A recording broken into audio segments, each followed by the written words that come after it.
Friends,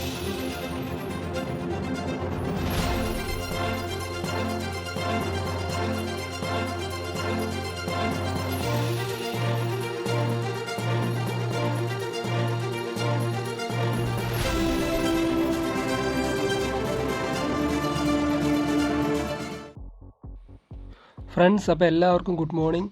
ഇന്നത്തെ നമ്മുടെ daily collection update വീഡിയോയിലേക്ക് എല്ലാവർക്കും സ്വാഗതം.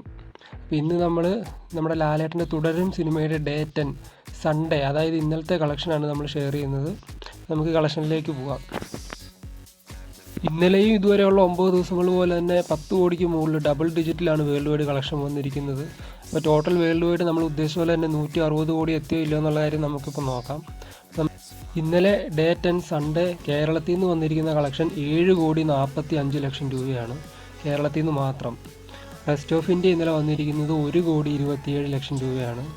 പിന്നെ ഇന്നലത്തെ ഓവർസീസ് ഗ്രോസ് ഏകദേശം എസ്റ്റിമേഷൻ വന്നിരിക്കുന്നത് $670,000 ആണ്. അതായത് നമ്മുടെ ഇന്ത്യൻ മണിയിലേക്ക് മാറ്റിയ 5,65,00,000 രൂപ. അങ്ങനെ ഇന്നലെ മാത്രം ഡേ 10-ൽ വേൾഡ് വൈഡ് 14,37,00,000 രൂപയാണ് ടോട്ടൽ കളക്ഷൻ വന്നിരിക്കുന്നത്. അപ്പോൾ ഇതുവരെയുള്ള 9 ദിവസം പോലെ തന്നെ ഇന്നലെയും ഡബിൾ ഡിജിറ്റിലാണ് കളക്ട് ചെയ്തിരിക്കുന്നത്. അപ്പോൾ ഇതുവരെയുള്ള ടോട്ടൽ 10 ഡേയ്സിലെ കളക്ഷൻ നോക്കുവാണെങ്കിൽ കേരള 66,08,00,000, റെസ്റ്റ് ഓഫ് ഇന്ത്യ 14,97,00,000, അതായത് ഓൾമോസ്റ്റ് അറൗണ്ട് 15 കോടി. ഓവർസീസ് ഏകദേശം എസ്റ്റിമേഷൻ പ്രകാരം 9.301 മില്യൺ, അതായത് ഇന്ത്യൻ മണി ഏകദേശം 78,65,00,000 രൂപയാണ് ഈ 10 ഡേയ്സ് കൊണ്ട് കളക്ഷൻ. അങ്ങനെ ടോട്ടൽ വേൾഡ് വൈഡ് ഈ വെറും 10 ഡേയ്സ് കൊണ്ട് 159,70,00,000, അതായത് ഏകദേശം അറൗണ്ട് 160 കോടി ആണ് കളക്ഷൻ വന്നിരിക്കുന്നത്. അപ്പോൾ ഇതൊരു ഏകദേശം ഇയർലി എസ്റ്റിമേഷനാണ്. ഇപ്പം 160 കോടിക്ക് വെറും 30 ലക്ഷത്തിൻ്റെ കുറവ് മാത്രമേ ഉള്ളൂ. അത് കുറച്ച് കഴിയുമ്പോഴത്തേക്കും ഓവർസീസൊക്കെ അപ്ഡേറ്റ് ആയി ഒറിജിനൽ നമ്പർ വരുമ്പോഴത്തേക്കും ഉറപ്പായിട്ട് 160 കോടി ക്രോസ് ചെയ്തിട്ടുണ്ടാകും.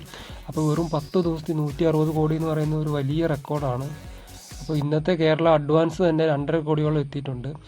അപ്പം ഇനി മുമ്പോട്ടുള്ള ദിവസങ്ങൾ എങ്ങനെയായിരിക്കും എന്ന് അറിയത്തില്ല. ഉറപ്പായിട്ടും ഇൻഡസ്ട്രി ഹിറ്റ് ആകും തന്നെയാണ് ഓർക്കുന്നത്.